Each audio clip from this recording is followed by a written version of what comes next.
वट सावित्री व्रत सुहागिन महिलाओं के लिए बहुत ही खास माना गया है। इस दिन बरगद के पेड़ की पूजा का विशेष महत्व होता है।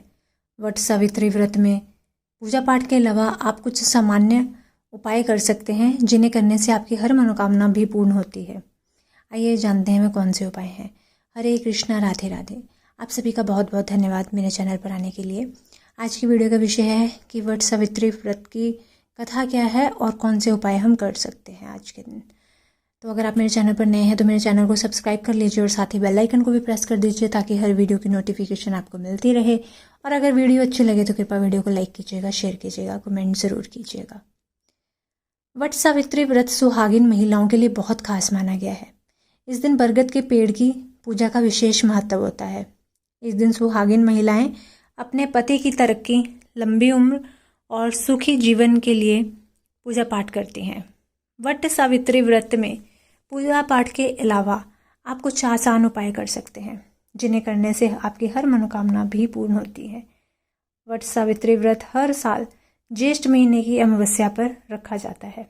इस बार 26 मई सोमवार को वट सावित्री व्रत रखा जाएगा।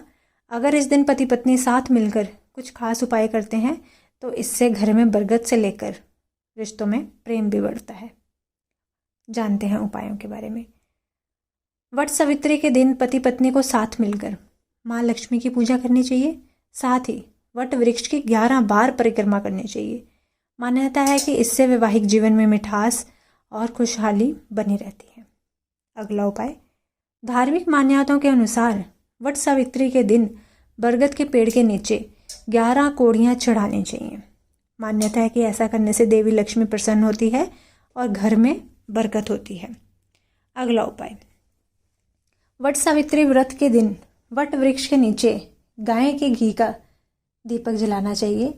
इस दौरान आप सुख समृद्धि की कामना भी कर सकते हैं। ऐसा करने से आपके घर में खुशहाली का वास होता है। अगला उपाय, वट सावित्री पूजा के दिन व्रत का पालन करते हुए महिलाएं पति को तिलक लगाकर उनके चरणों को छूती हैं। धार्मिक मान्यता है कि इससे देवी देवता प्रसन्न होते हैं और घर में सुख शांति बनी रहती है। अगला उपाय, वट सावित्री व्रत के दिन सावित्री सत्यवान की कथा का पाठ करने का विधान माना गया है। ऐसे में पति पत्नी को साथ बैठकर इस कथा का पाठ करना चाहिए।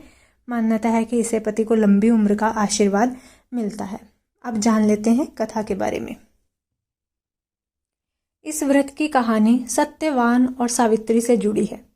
एक समय मध्य देश में अश्वपति नाम का राजा था। उन्होंने संतान प्राप्ति के लिए अपनी पत्नी के साथ व्रत किया। सावित्री देवी का व्रत किया और पूजन किया और पुत्री होने का वर मांगा। इस पूजा के बाद उनके यहाँ सर्वगुण संपन्न कन्या हुई जिसका नाम सावित्री रखा गया। सावित्री जब विवाह के योग्य हुई तो राजा ने उससे अपना वर चुनने को कहा। एक दिन महर्षि नारद और अश्वपति तथा वहाँ आए और तभी सावित्री अपने वर का चयन करके लौटी।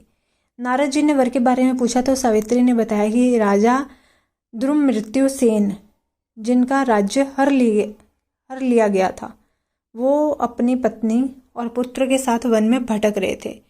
उनके पुत्र सत्यवान को मैंने अपना वर चुन लिया है। नारद जी ने ग्रहों की गणना की और करके कहा कि राजा, तुम्हारी पुत्री ने सुयोग्य वर को चुना है। सत्यवान धर्मात्मा और गुणी है, लेकिन उसमें एक भारी दोष है। वह अल्पायु है और 1 वर्ष के बाद उसकी मृत्यु हो जाएगी। नारद जी की ऐसी भविष्यवाणी सुनकर उन्होंने अपनी कन्या से दूसरा वर चुनने के लिए कहा। इस पर सावित्री ने कहा कि कन्या एक बार अपना वर का चयन करती है और मैं सत्यवान का चयन कर चुकी हूँ और किसी और को अपने हृदय में स्थान नहीं दे सकती हूँ। सावित्री ने आगे कहा कि पिताजी, अब मैं सत्यवान को अपना पति मान चुकी हूँ। सावित्री ने सत्यवान की मृत्यु का समय जान लिया।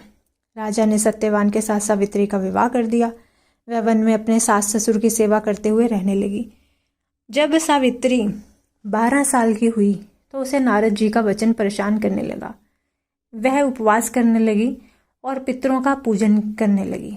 वह रोज की तरह सत्यवान के साथ लकड़ियां काटने वन में गई। सत्यवान जैसे ही पेड़ की लकड़ी काटने लगा उसके सिर में पीड़ा होने लगी। वह नीचे आ गया और सावित्री ने उसका सिर अपनी गोद में रख लिया। सावित्री का मन डर से कांप रहा था। तभी उसने सामने से यमराज को आते देखा। यमराज सत्यवान की आत्मा को लेकर चल दिए और सावित्री भी पीछे पीछे चल दी। यमराज ने उसे वापस जाने को कहा, लेकिन सावित्री ने कहा कि पत्नी की सार्थकता इसी में है कि वह पति की छाया की तरह सेवा करे।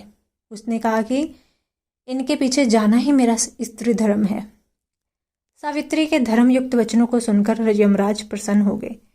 यमराज ने पीछे मुड़कर देखा और सावित्री से कहा कि आगे मत बढ़ो, तुम्हें मुंह मांगा वर मैं दे चुका हूँ।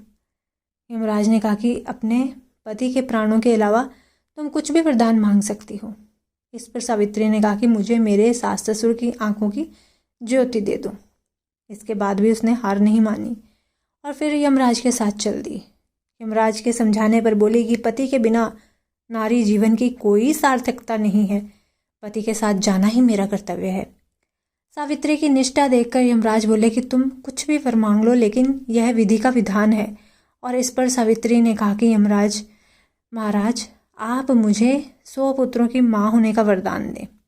इस पर यमराज ने तथास्तु कहा और वह आगे बढ़ गए। इस पर यमराज ने सावित्री से कहा कि अब आगे मत बढ़ो, तो मैं मुँह मांगा वरदान मैं दे चुका हूँ। इस पर सावित्री ने कहा कि आपने मुझे वरदान तो दे दिया, लेकिन आप मुझे बताएं कि बिना पति के मैं 100 संतानों की माँ कैसे बनूंगी। मुझे मेरा पति वापस मिलना ही चाहिए। यमराज ने सावित्री की निष्ठा और पति भक्ति और शक्तिपूर्ण वचनों के कारण सत्यवान के प्राण वापस कर दिए। इसके बाद सावित्री उसी वट वृक्ष के पास गई, उसकी परिक्रमा करी और उसके पति के प्राण वापस आ गए हैं। उसके सास ससुर की आंखों भी वापस आ गई। यमराज के आशीर्वाद से सावित्री 100 पुत्रों की माँ बनी। जैसे सावित्री ने यमराज से अपने पति के प्राणों की रक्षा की, वैसे सभी के पति के प्राणों की रक्षा हो। सभी का सुहाग भाग अमर रहे, बना रहे। बोलो सत्यवान सावित्री की जय। तो ये रही कथा और उपाय व्रत पे करने वाले। अगर आपको मेरी जानकारी अच्छी लगे तो कृपया वीडियो को लाइक कीजिएगा, शेयर कीजिएगा। मिलती हूँ अपनी अगली वीडियो के साथ। तब तक के लिए सभी को हरे कृष्णा, राधे राधे।